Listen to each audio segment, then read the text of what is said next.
What's up, Matt? Bucks of youth, I knew you'd come.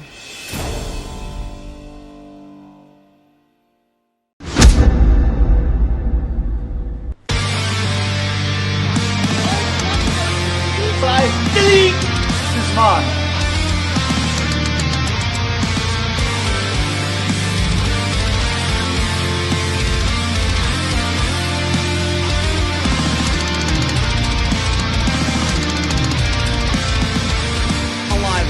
People still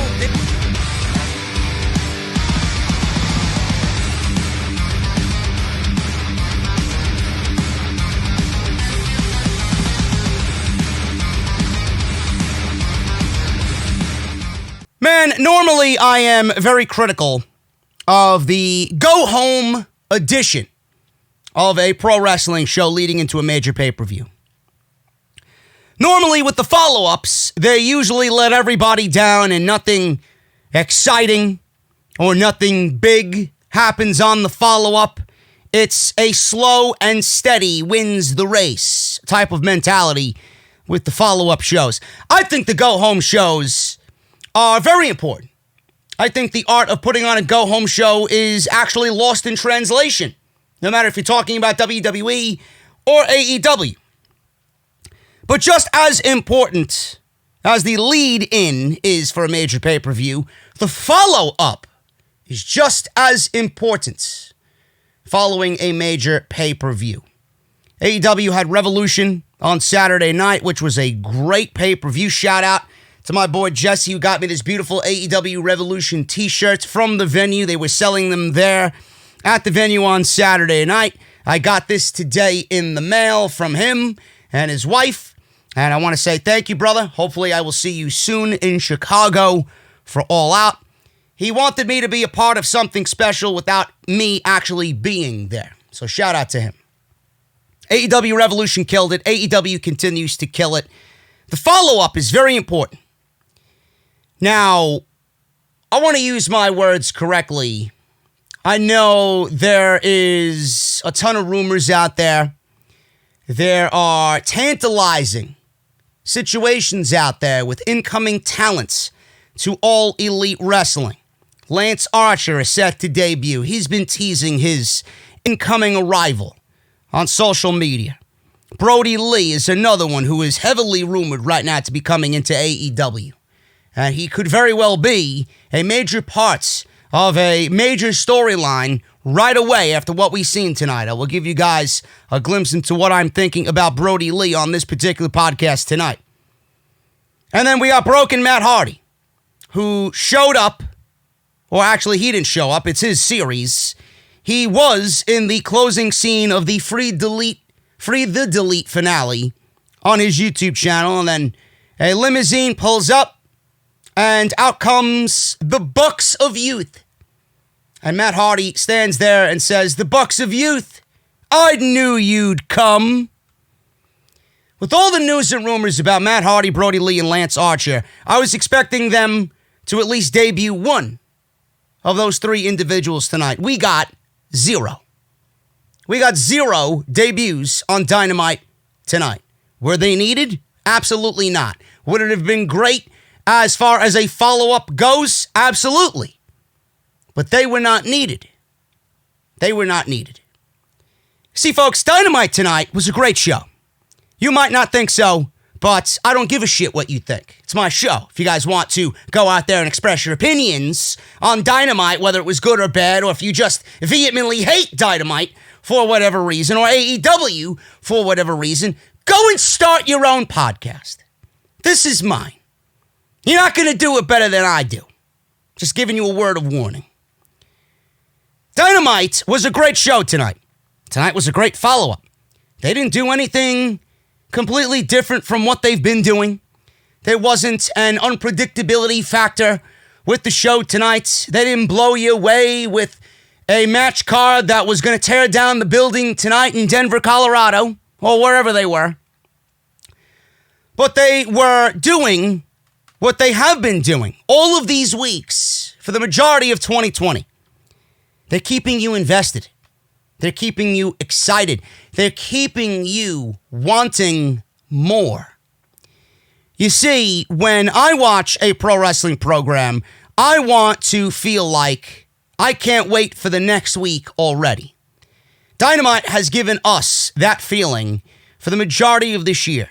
When the show ends like it does tonight, I want to see what happens next. And tonight, like I said, they didn't really do anything completely different from what they've been doing, and it came off as a great effort.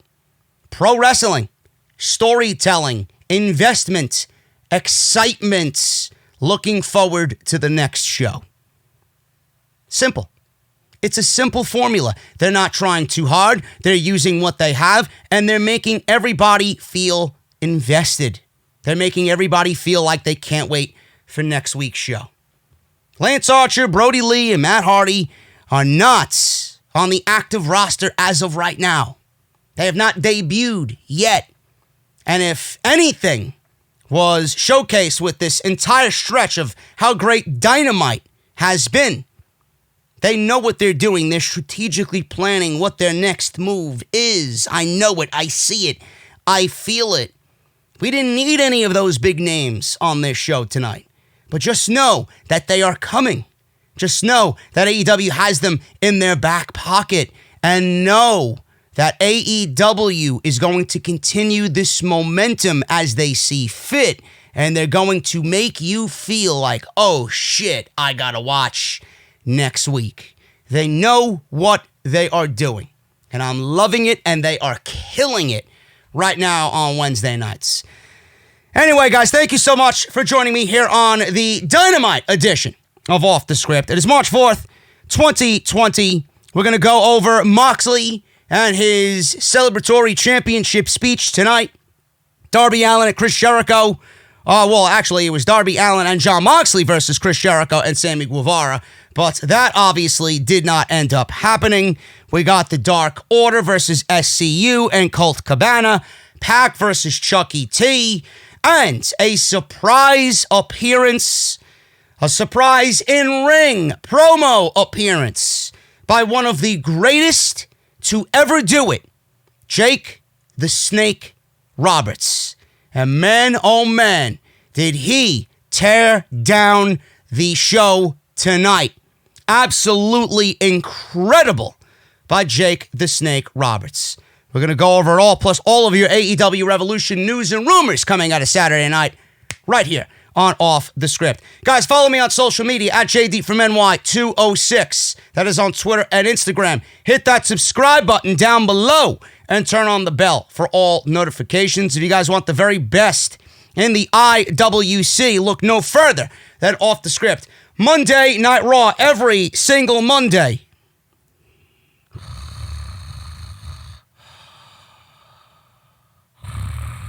I'm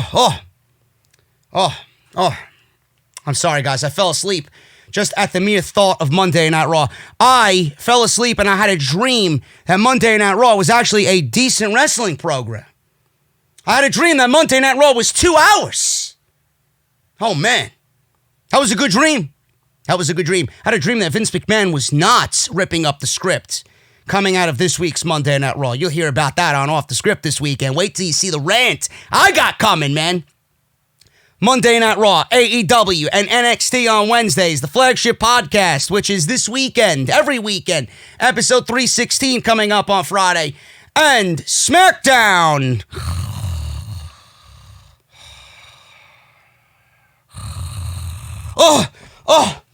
Oh my God. Oh, I had a terrible nightmare, man. I had a terrible nightmare. I had a dream that Mustafa Ali was actually a in-ring competitor on SmackDown again. Man, oh man. Bruce, where is Mustafa Ali, and why is he in Gotham City scaling buildings and not wrestling on Friday nights? I'd love to know, Bruce. I'd love to know, Bruce! Clown. SmackDown sucks, but we're not here to talk about SmackDown. But if you guys want the best in the community when it comes to discussing these shows, then you guys know what to do. Down below in the description of this very video. Also, if you guys want to support the podcast via Patreon, you guys know what to do. at JD from NY206 on Patreon. That is patreon.com/JD from NY206. Thank you guys so very much for all of that. By the way, a side note, I played the Final Fantasy VII Remake demo today live on YouTube. And man, oh man, I felt like I was 12 years old again, man. Holy shit. I played it for 1 hour, and I wanted to extend that by another 9. That's how great it was. I was literally blown away. If you guys want to go check that out, that's down in the description as well. Just for the sake of it, being that it's my favorite video game of all time. As you can see, I don't got any other video game characters hanging up in here, but if you guys want to go check that out, and I know Cody is a big video game guy, I know he's a big Zelda guy, Final Fantasy VII may be the very first game that wins fucking Game of the Century, not once, but twice. Awesome. Go and check it out. I had a fucking blast playing Final Fantasy VII. AEW Dynamite opened with John Moxley and his post-Revolution title promo. The announcers introduced the show as always. They showed a fan with a sign that said "Cowboy Shit." And John Moxley entered the arena via Justin Roberts introducing him, of course. And he made his way through the crowd. As Moxley made his way through the crowd, Excalibur was, obviously talking about his win over Jericho and the fact that Jericho is going to be here tonight. Raw said the tag team title match at Revolution, they kept talking about this tag team title match at Revolution all night. And a lot of people have been asking me, even in the follow-up to my Revolution podcast, what was the better match? Was it the match we seen at Revolution, or was it the match that we seen in New Japan with the Young Bucks versus the Golden Lovers? I gotta admit, guys, I enjoyed the match on Saturday night a lot more than I did the match with the Golden Lovers. I thought it was fucking unbelievable. It might very well be the greatest tag team match that ever existed. I don't know. Certainly of this generation, if you're talking about this generation specifically, it may very well be the best tag team match of this generation. And the announcers mentioned it several times tonight. And I know for a fact that we are not done with that yet. We're not. And we even seen that it wasn't done because Hangman had a massive problem with Matt Jackson tonight. Pretty much giving him one of these, or two of these. I guess he was giving him one of these and he had a beer in his hand. I don't know. Either way, he told him to go fuck himself. So we're not done with that, but they plugged that at the top, in the middle, at the end. It's one of those things that I can't wait to see unfold, because I know there's more to that story that is going to be told over the next couple of weeks. So Moxley's in the ring. Guy looked like a superhero. Guy looked like a hero in general to these people. There were chants of Moxley. There were chants of "you deserve it." He said, "The AEW Championship over his shoulder is beautiful because it represents professional wrestling. The sport that I love, the sport that I've dedicated my life to." So the belt never belonged to Chris Jericho. Hell, this belt doesn't even belong to me. This belt belongs to you. Each and every one of you in this building, and every AEW fan watching around the world that has helped will AEW into existence. Then he yelled, "We brought pro wrestling back." So I guess I am an AEW World Champion. Is that what he's telling me? You're an AEW World Champion. He vowed to defend this belt with his life. He said he'll crawl through any hell to defend the belt and climb any mountain to defend this belt. A lot of belts being thrown around. You know how Vince McMahon hates the word belts, because belts are used to hold up your pants. He wants title or championship. I assume that's what he wants, right? Which one does he prefer more, title or champion? I think he likes title better, right? Whatever, this ain't Vince McMahon. He could go screw himself. He said he knows it's not over between him and the Inner Circle. He said they tried to take his eye out and end his career. He said he had a message for the whole Inner Circle. "I dare you," he said. Cue Chris Jericho and cue Judas. He loves it, man. He has a sense of just, I'm the fucking shit. When he hears his theme music playing behind him, and he hears the entire crowd who loves Jericho, even though he's a heel, loves his theme music, even though he's a heel, He's probably looking at all these people like, you fucking marks. These guys boo Jericho, and then they want to sing his theme music. It's crazy. So Judas stopped right before the chorus, and they let the crowd sing the chorus. It's the new thing. It's the new cool in thing to do in pro wrestling, is sing Chris Jericho's theme music. So this is the first time, Jim Ross says, that Jericho has walked out on Dynamite without the AEW title. Obviously, Sammy was there, Hager was there, LAX was there, or Proud and Powerful Santana and Ortiz were there. They showed some fans singing Jericho's song, which makes me cringe. I don't know about you guys, but it makes me cringe. I hate looking at other people fuck up the lyrics because they're only there for the chorus, dude. Guarantee half these fucking people don't even know the lyrics to the actual song. So they stopped the music, like I said. They let the fans finish. Jericho said he doesn't need the damn belt to be Le Champion. And the crowd chanted, yes, you do. Moxley was pacing in the ring. He let Jericho talk without interrupting him. Jericho called the fans idiots for not even chanting in unison here in Colorado. Why don't you shut your ass and let the Le Champion say what I gotta say? He said it's typical Moxley to challenge all of them. It's typical Mox. It's your M.O., he said. Reckless abandon, a maverick, a rebel, and he mentioned a lunatic fringe. Now, I don't know if you guys caught up on that, but it's amazing that Jericho kind of threw that out there, even though that is a WWE-ism. I was kind of taken back by that. Now, Jericho, was he using that as a way to kind of poke fun at Moxley? Lunatic fringe? A bad idea by shitty creative? Or was Moxley actually being, or Jericho rather, being genuine? Thinking that Moxley is a lunatic fringe? I don't know. I'll let you guys interpret that as you will. He said it all paid off because Moxley and the Moxley era has begun. He asked the fans if they liked the Moxley era. He said, I don't. I think it sucks ass. And then the fans obviously chanted right back at Jericho, you suck ass. So Shivani said, well, we've heard just about everything now at the you suck ass chant.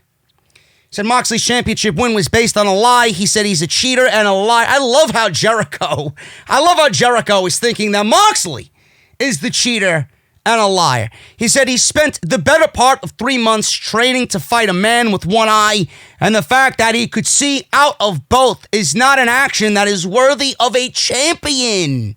I find this to be hilarious after all the actions that Jericho has taken and made himself seem like the innocent party here. But that's what a great heel does.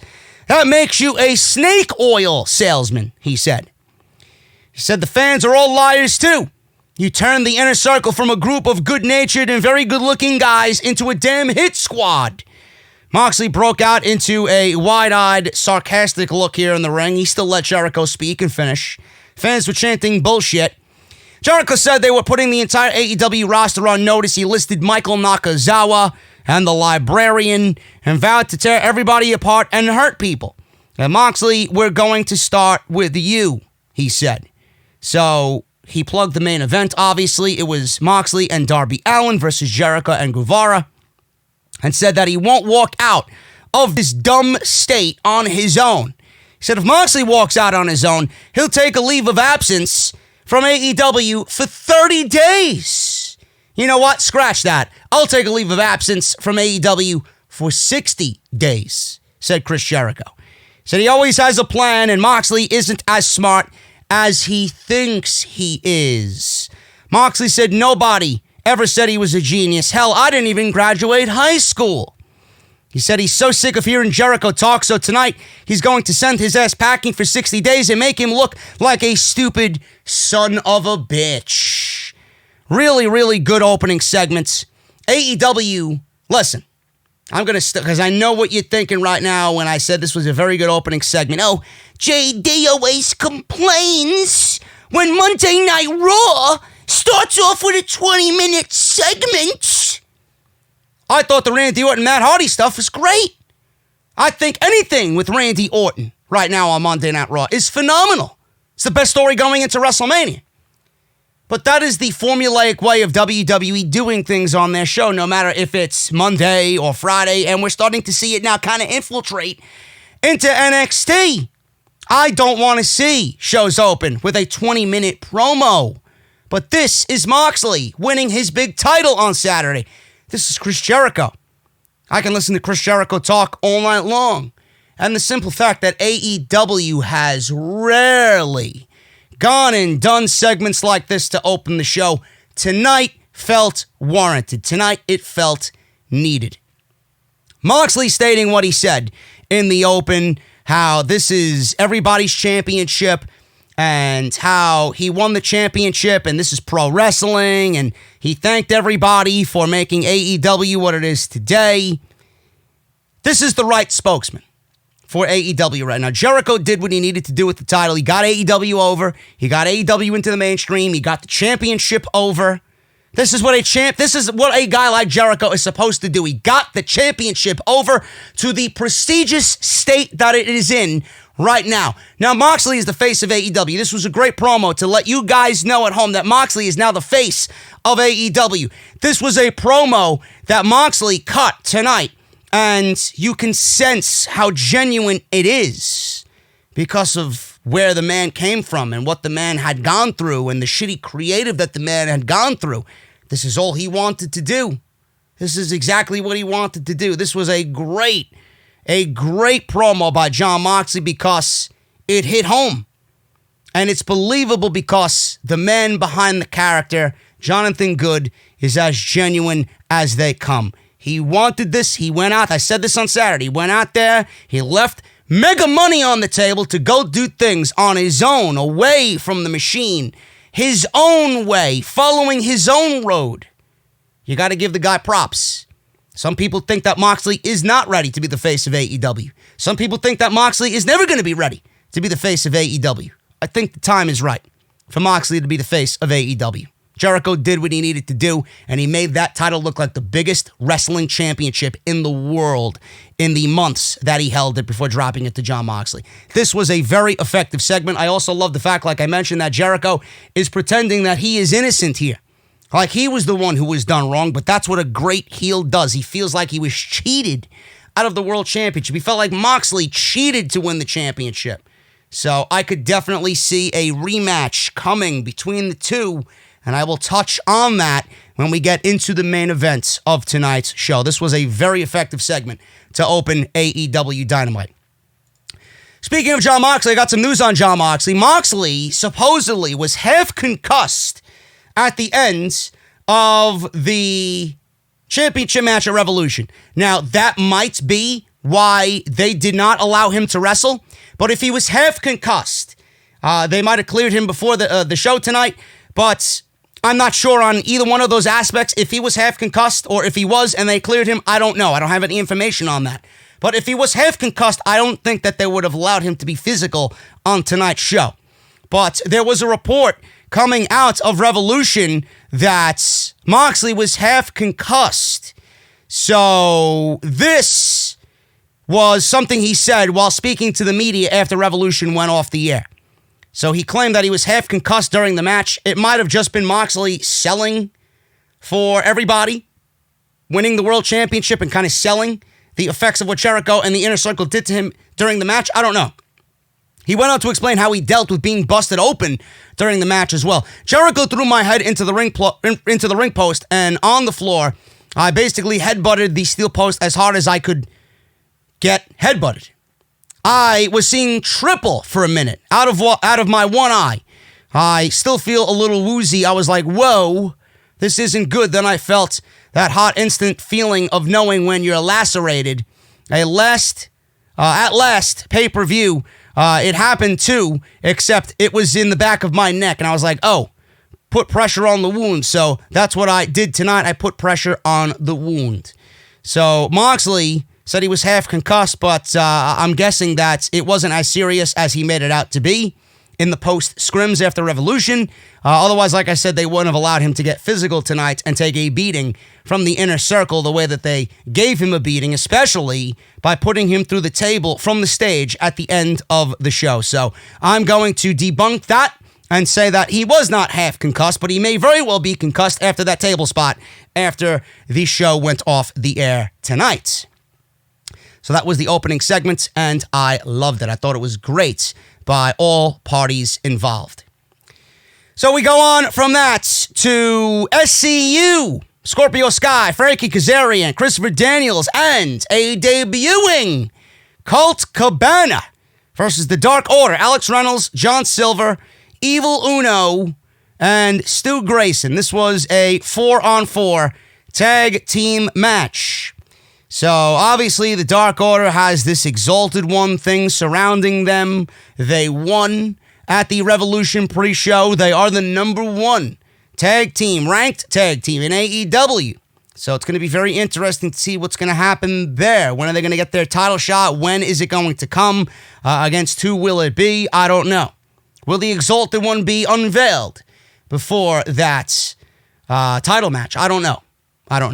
But the ongoing story right now is with Christopher Daniels and SCU. Colt Cabana joined them at Revolution.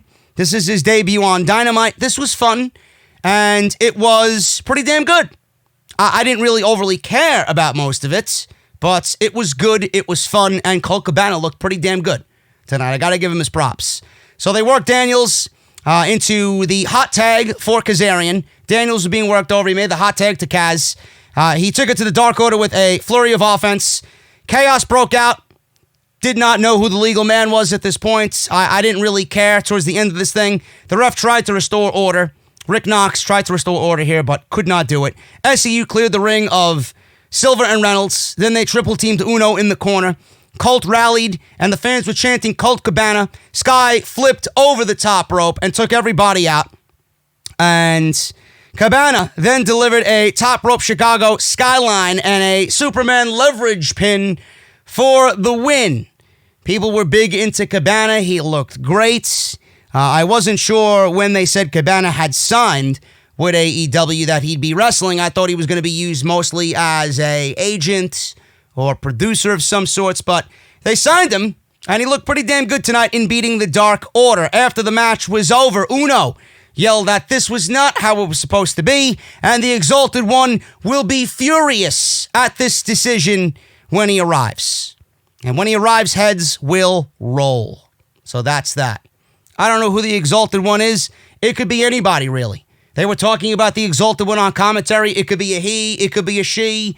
It could be Evil Uno himself that is unveiled as the Exalted One. We don't know. Everybody is thinking that Matt Hardy is going to be the Exalted One. I don't know. It's going to be very interesting to see how they weave if he is the one to be exalted. It's going to be interesting to see how they weave him into that role. Is it going to be against the Young Bucks? Are the Young Bucks going to get another tag team title shot? What about Omega and Hangman?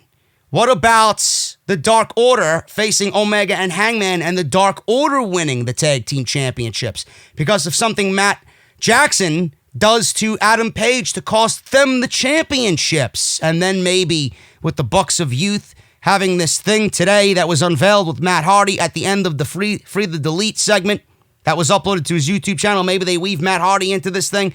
I don't know. I don't really know, but it's going to be very interesting. It's legitimately the only thing that's keeping the Dark Order right now interesting. And when that is, I told you in the past, it needs to be someone that is going to get the group over. If it is somebody that is underwhelming, the group is dead. Nobody's going to care. It's either Matt Hardy at this point or bust. It's not Luke Harper. It's not going to be Lance Archer. Lance Archer does not need to lead the Dark Order. Lance Archer is a fucking killer. He's going to come in and do what he needs to do. Brody Lee, we'll talk about him in a second. Matt Hardy is the only viable option here. So it's going to be very interesting to see what we see with Matt Hardy and the Bucks of Youth and how they weave this into potentially being him as the Exalted One. I don't know. Big Swole versus Leva Bates. Britt Baker was on commentary here. she brought Tony Schiavone a Starbucks and called him a Mr. Starbucks. She called Tony Schiavone Mr. Starbucks. So we got a women's match, Big Swole versus Leva Bates. Folks, we're not going to complain about the women's action tonight because this match went 2 minutes. It's shitty that the librarians are still a thing. And she was there with Peter Avalon, was Leva Bates, and this one ended in 2 minutes. Swole won with a discus forearm, and that was it. That was it. I can't really say anything bad about it because it was only 2 minutes. So AEW steers clear of JD shitting on the women's division for 1 week. A video package aired on the Cody versus MJF match with dramatic music playing in the background because Cody had suffered a defeat at Revolution. And then Cody made his way to the ring. I got news on Cody before we get into this incredible segment on Dynamite tonight. So we got Cody being the talk of the town with his new tattoo. Okay? This was the talk of the town following AEW Revolution. Now, fans watching Revolution, they were horrified. Oh my God, how could he? To Cody. Horrified to see that he got a new neck tattoo that he debuted. And while some have jumped to Cody's defense, the general opinion has been rather negative on Cody's new neck tattoo. I don't know why. I genuinely don't know why. Does it bother you? Is it going to make you lose sleep at night? Clown. I don't understand why you're so bothered by Cody Rhodes' neck tattoo. This is his body. He's going to do what he wants with his body. If the tattoo has any sort of symbolism to him, he's going to be the only one who understands it. It's not for you to understand. And I don't really see how a fucking neck tattoo is going to deter you from being a fan of Cody Rhodes. Let it be. Let it be. There are other bigger things going on in the world of professional wrestling than fucking Cody Rhodes' neck tattoo. Okay? So Brandy has admitted she doesn't like it. And she was talking to the press during the Revolution scrims after the show. I'm the one person that doesn't like the neck tattoo. I don't like it. There, I've said it. All right. There you go. His own wife doesn't like it. I know a lot of wives like to be really hands-on. My husband makes his own decisions. He's allowed to make his own decisions. So if I decided to do something crazy, he can just let me make my own decisions. Great. Support each other. He wants a tattoo? Fine. She obviously was okay in letting him get it. And if she wants to get something done to her body or whatever she wants to do, I'm sure Cody would be in a very supportive role to his wife. Now, Tony Khan mentioned this as well during the post-pay-per-view scrims. He mentioned Cody's new tattoo, saying he supported the decision, but admitted it might make life harder for him if he wants to move into movie roles later on in life. You know, I had a mixed bag. He asked about it, and I told him going in that I support him either way, as a boss should. For some mainstream roles, it's going to make you harder to be Bruce Wayne. Maybe. So, following all of this uproar on Cody Rhodes, Cody had this to say on the tattoo. I believe, let me see. Do I have the news article? I know Cody had a statement on the tattoo. People were so up in arms about the tattoo. Cody said this in regards to the tattoo on Instagram, and I quote, "I'm humbled by the run I've been on and the love of the fans. Incredibly lucky. It was very simple. I wear a lot of brands. I wanted to make sure mine was one of them, and I wasn't hiding it. More details on this week's road to Denver. Thank you." And then he shouted out the people who did the tattoo and making the design become a reality. Again, it's not going to make you lose sleep at the end of the night, folks. Move on with your fucking day. Seriously. So, AEW, and fans of AEW doesn't give a shit either way. Fans of AEW are upset. They're not happy with Cody's new tattoo, and they actually set up a GoFundMe page to try and get it removed. The page is aiming to raise $10,000. Imagine being a pro wrestling fan and thinking that you are that entitled to hopefully make a change to somebody's life decision. People are pathetic. Cody just unveiled a horrible tattoo on AEW Revolution. The tattoo clearly was a major factor in him losing the match against MJF, and it's just really, really ugly. I'm sure Cody is embarrassed and probably regrets it. Let's raise some money so Cody can afford to get it removed, is what the GoFundMe page said. You believe these people? So one person who might be slightly pleased with the fundraising campaign is Cody's wife, Brandy. During the post-revolution media scrum, she said that she doesn't like the tattoo like I just said, and I don't understand it. I really don't understand it. It's not that big of a deal, folks. It's not that big of a deal. Get over it, you entitled fucking pricks. Cody's not getting rid of the tattoo. I hope Cody keeps the tattoo now, just to make everybody just a little bit more triggered every single week. We'll get used to it, just like how WWE likes to chop off people's first names.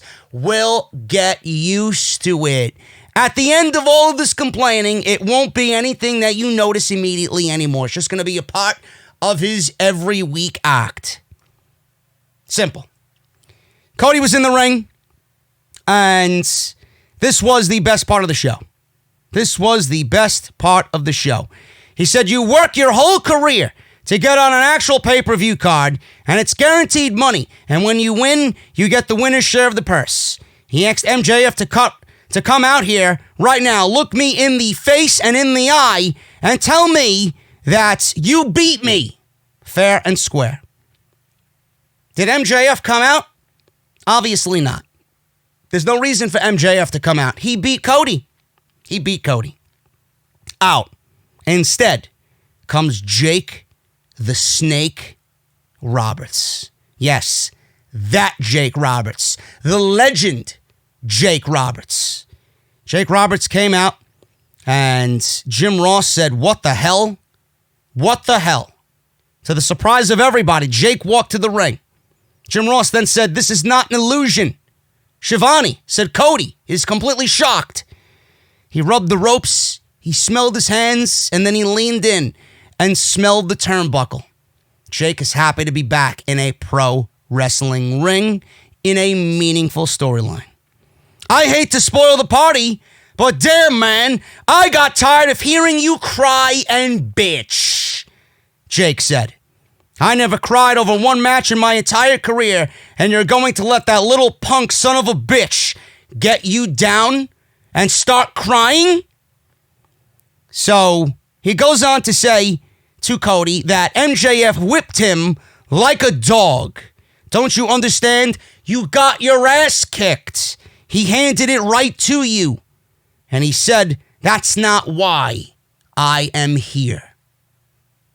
Interesting.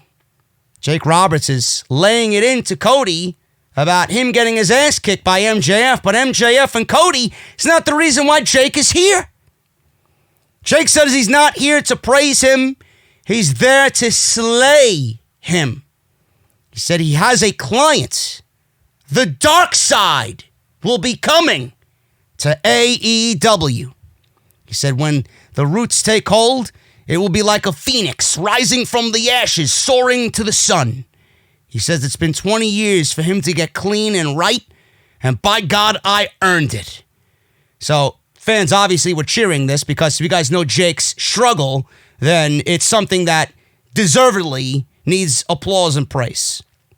He says he's not going to be a nice boy and play right. He said for years he used to put a snake in a bag to make people think about it. He said once his opponents had their mind on the snake, he ended up kicking their asses. He said he'll be at ringside when his client faces him. He told him to bring Arn Anderson, that one-trick pony, Arn Anderson, with you. He said what a snake wants, it takes. He says he's not in AEW for the whole pie, just your share. And he points to Cody.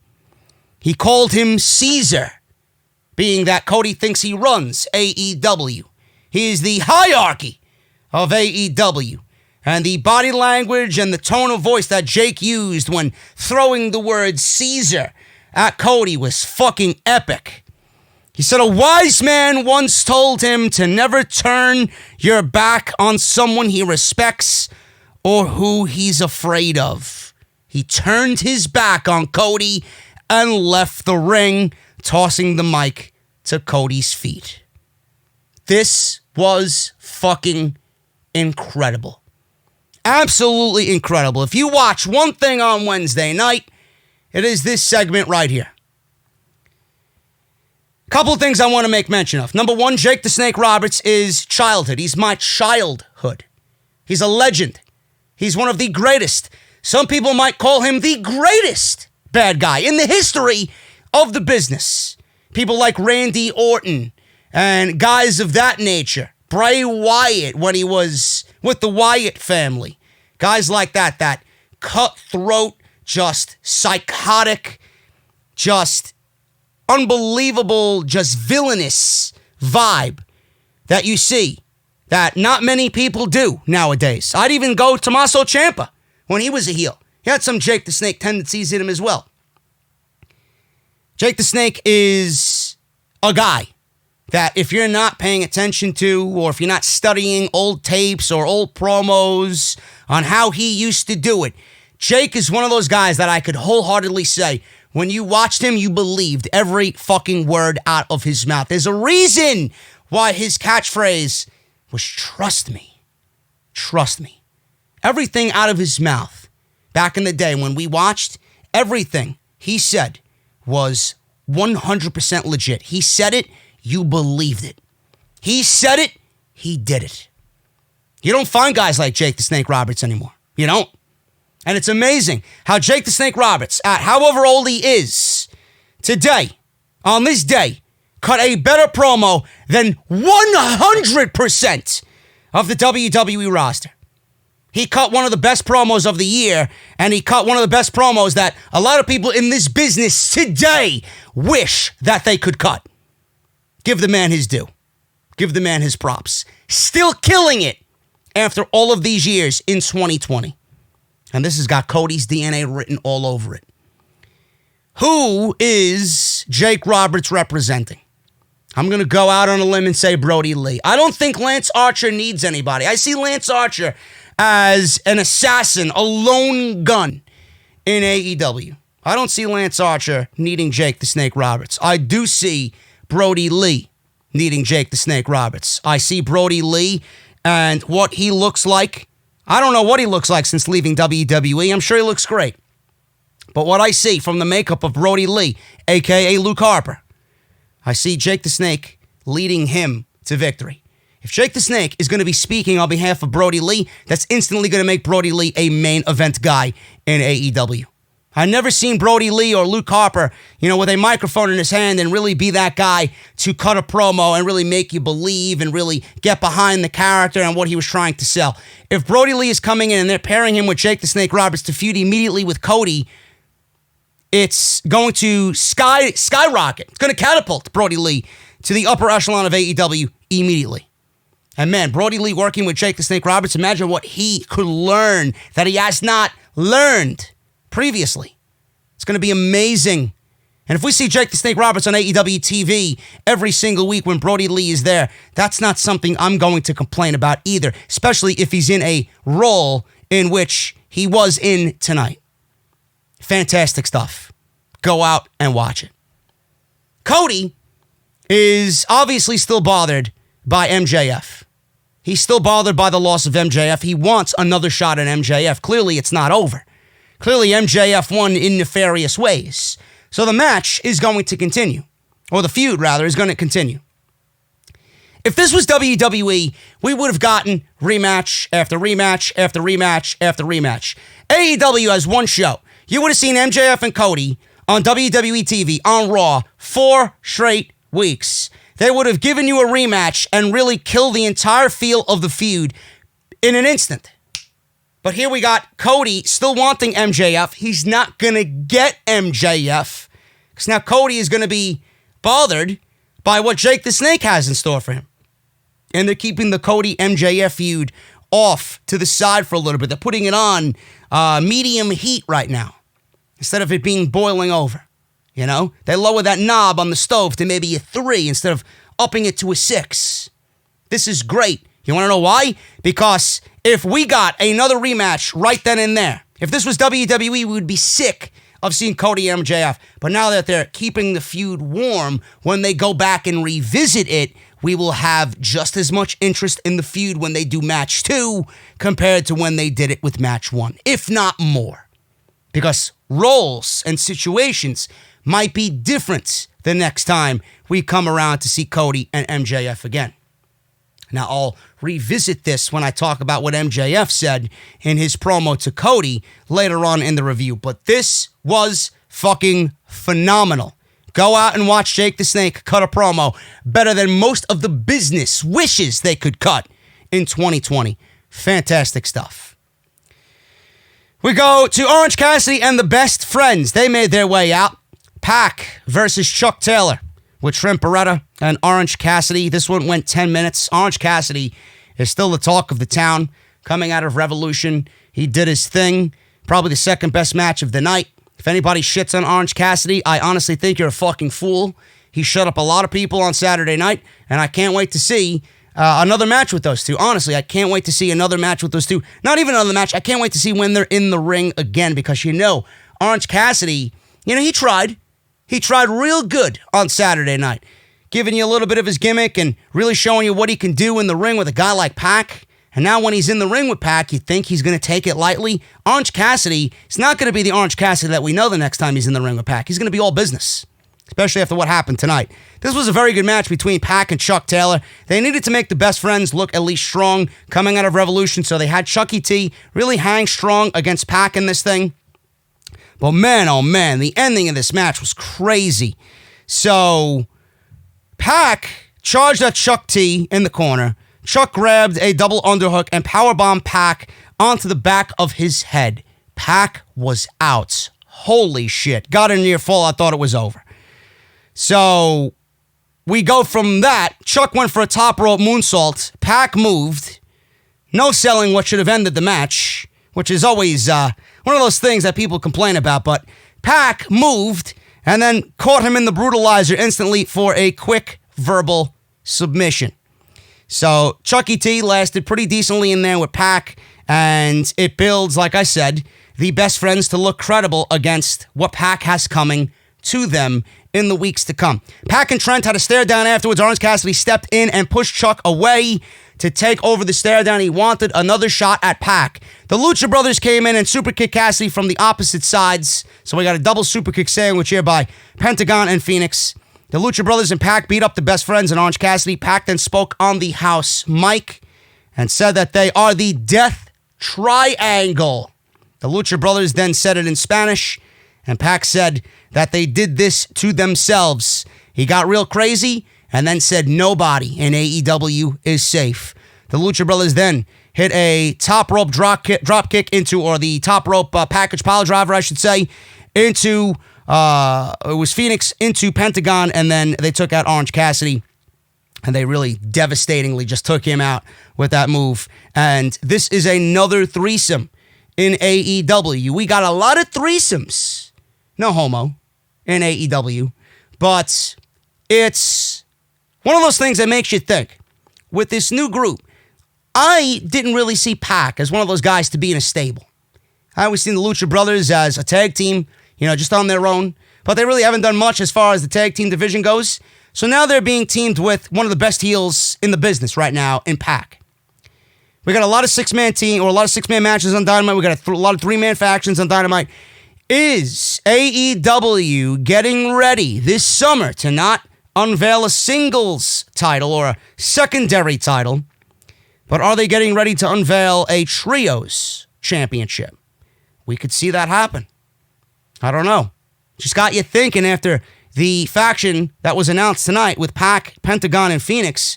Maybe AEW is going to unveil Not a secondary title like a TV title or an intercontinental title, but maybe a trios title. I don't know. I'll keep you guys posted on that, but that's what it certainly feels like with the announcement of the Death Triangle now in AEW. Shawn Spears is looking for a new tag team partner. They went to Spears and his manager, Tully Blanchard, in a promo.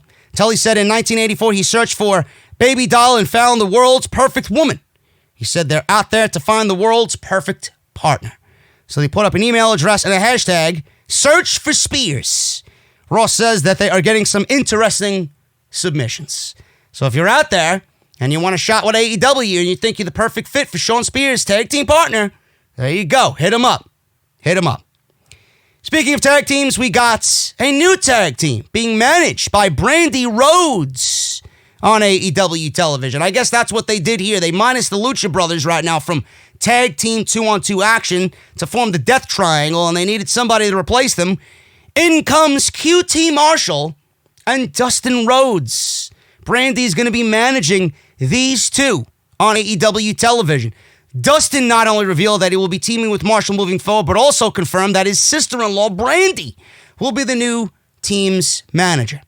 And this was announced after Revolution on the post-pay-per-view scrims. I'm a little upset right now. Not going to lie about it. Disappointed in myself, losing to Jake Hager. I've had a hell of a year, hell of a pay-per-view with Cody, Double or Nothing. Come back and just a little disappointed in myself. I think it may be time for me to maybe reach out and take a partner for a little while. QT Marshall has been there for the Nightmare family for quite some time, and I want to give him a chance. So if you're going to see a tag team, you're going to be seeing us, a lot of us together. It's going to help my body tremendously, and QT is the right man. He's tough. He's been in the business a long time, and I think he deserves a shot. And of course, we have a secret weapon. The secret weapon is Brandy. Brandy will also be there as our manager and help us on the path to tag team gold, hopefully. We're trying to call ourselves the Natural Nightmares. Maybe. Sounds pretty cool, right?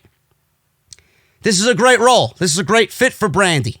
This is a deviation away from that horrendous collection of nightmares that she was a part of, the Nightmare Collective. This just fits her. She's doing what she was pretty much put here to do, and that is be a great outside presence for Cody and family. Whether she's out there with Cody, which I don't even think she needs to be.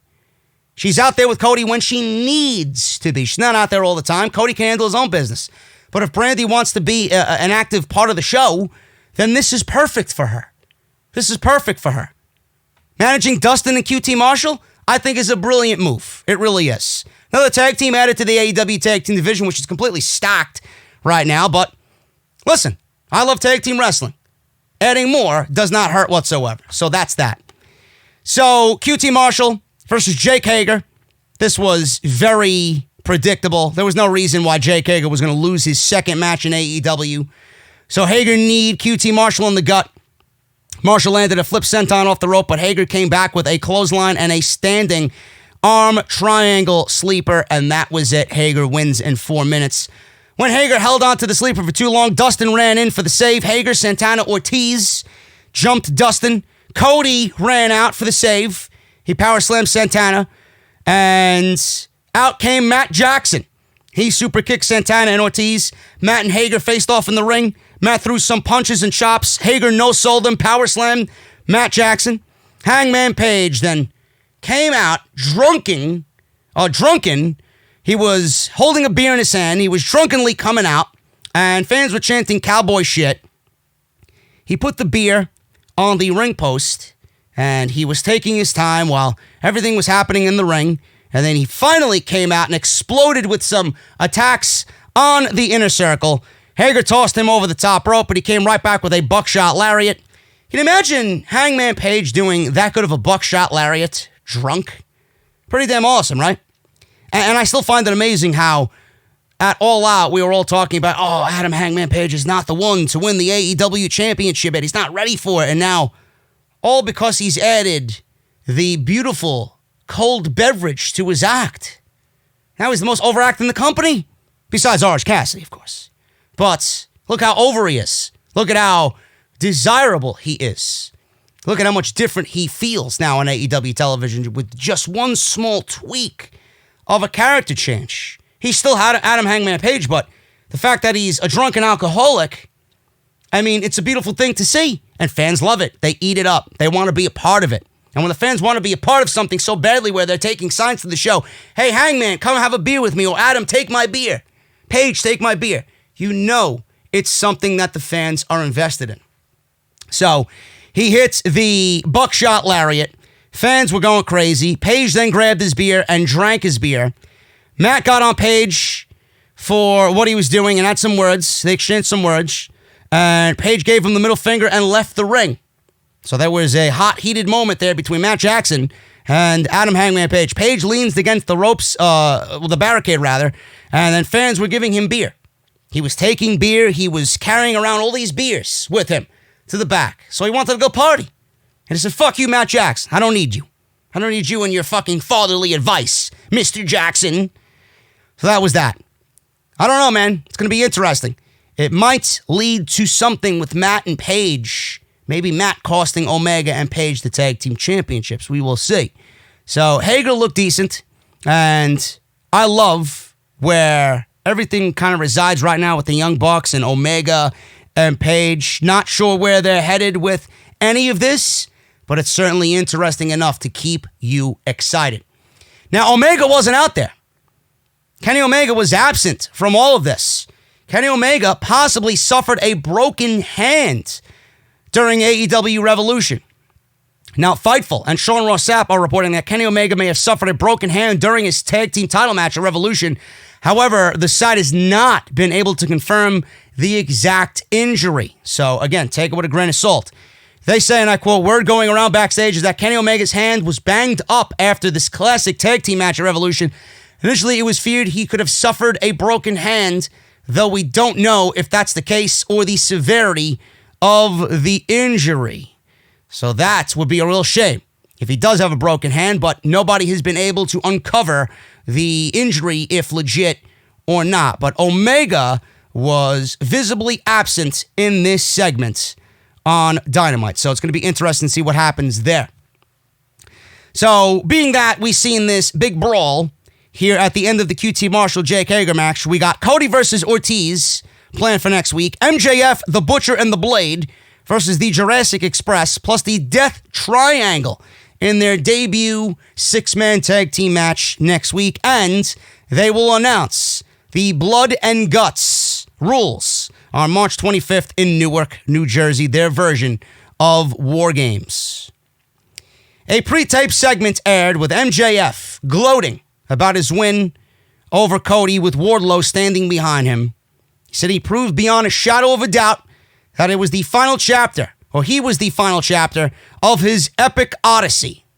He said his legacy will read that he is the greatest world champion in the history of professional wrestling. He says he's coming from Moxley after becoming the number one contender for the AEW World Championship. MJF is undefeated in AEW. He then took his coat off. He said, "Whoa, Wardlow, it's hot in here. Please help me take my coat off." And underneath his coat, he revealed he was wearing a I Pin Cody t-shirt.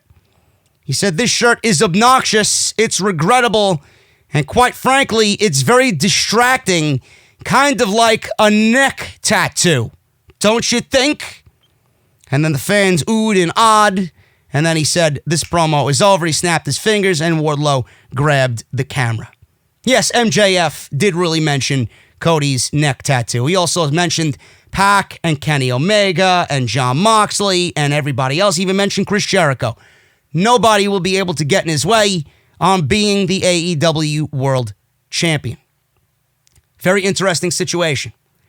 Because if Moxley is the world champion, now I don't want to throw this out there. I don't want to make Moxley seem like a transitional champion. I don't want to make Moxley seem like that at all. He's worked his ass off to get here. But if MJF and Jon Moxley is the planned route for the next championship match on pay-per-view, if MJF and Jon Moxley are going to do battle, it's going to be a battle of two undefeated guys, right? And you put a guy that is as over as a babyface as Jon Moxley against a guy as over as MJF right now as a heel, it's a very easy decision to make on who comes out on top. Moxley is bulletproof.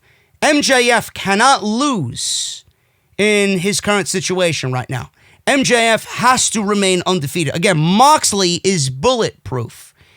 Now, if MJF takes the title, theoretically, off of John Moxley, if MJF takes the title of John Moxley, it's going to make him an even bigger heel.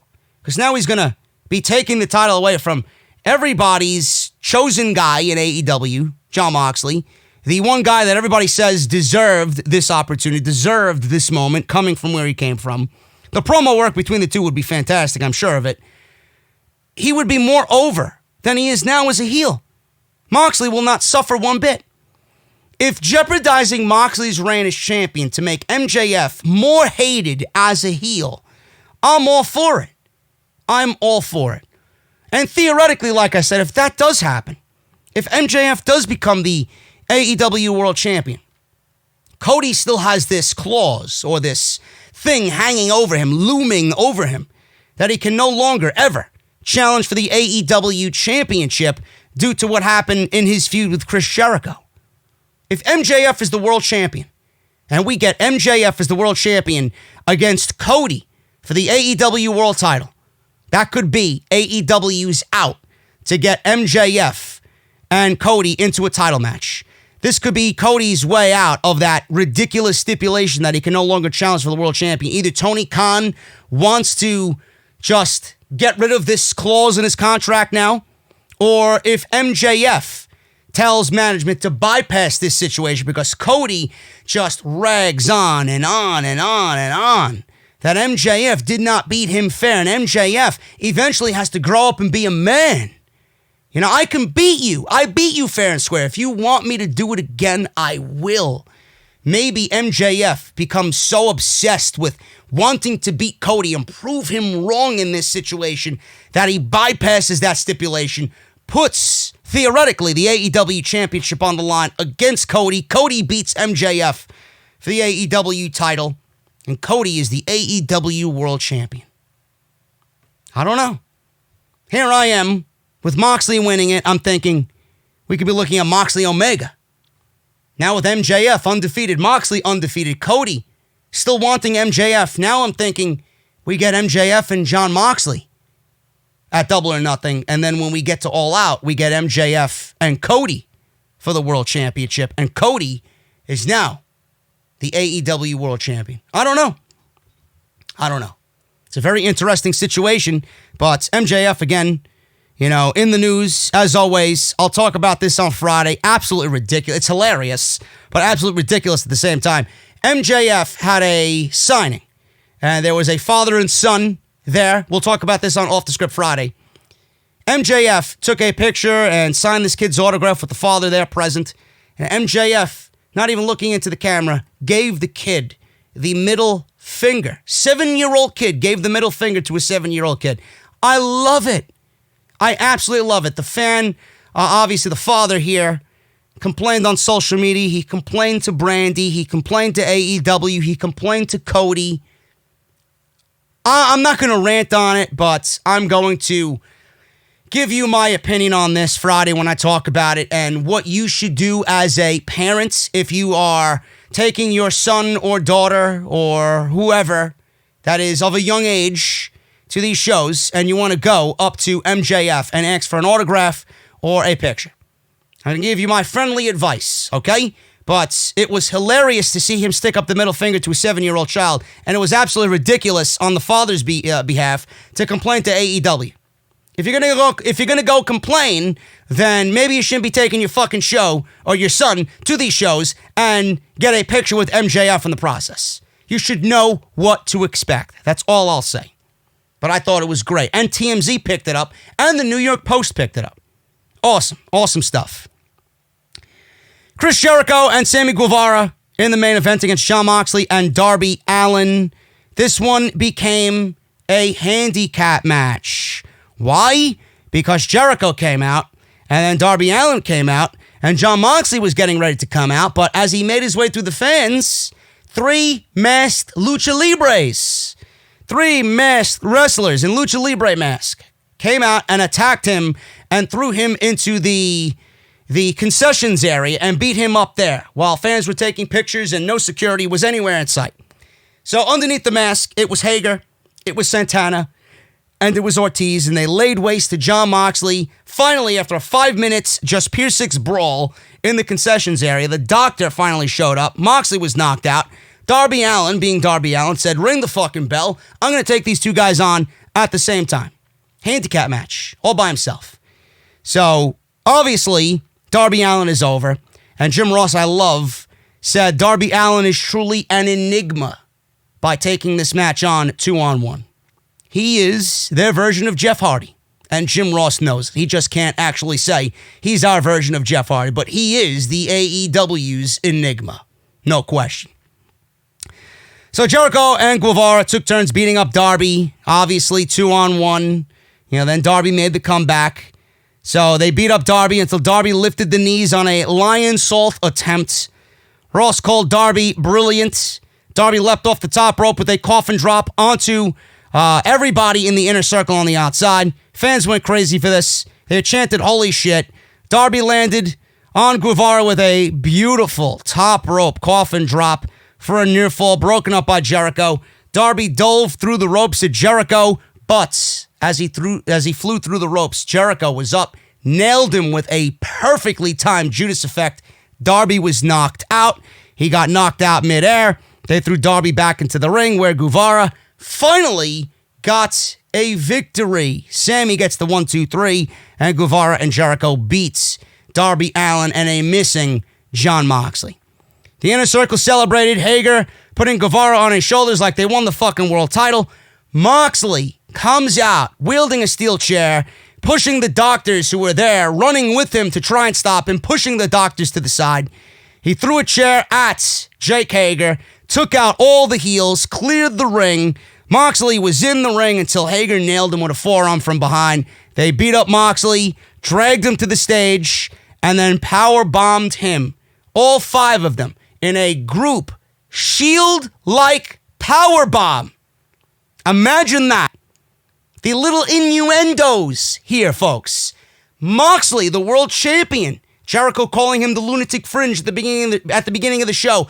And then devastating Moxley with his old triple team finishing move. Fucking great. Absolutely great. That table spot was, I thought it was the stage. It was legitimately 2 tables. He went through one, and it looks like he hit the fucking back end of the other table on the way down, hitting his head on the way down. If he didn't have a concussion, he might have a concussion after that. Really great stuff. The visual of all of them. And again, the Shield WWE-isms. Instead of doing the fist pump, they did a collective 5-piece of middle fingers.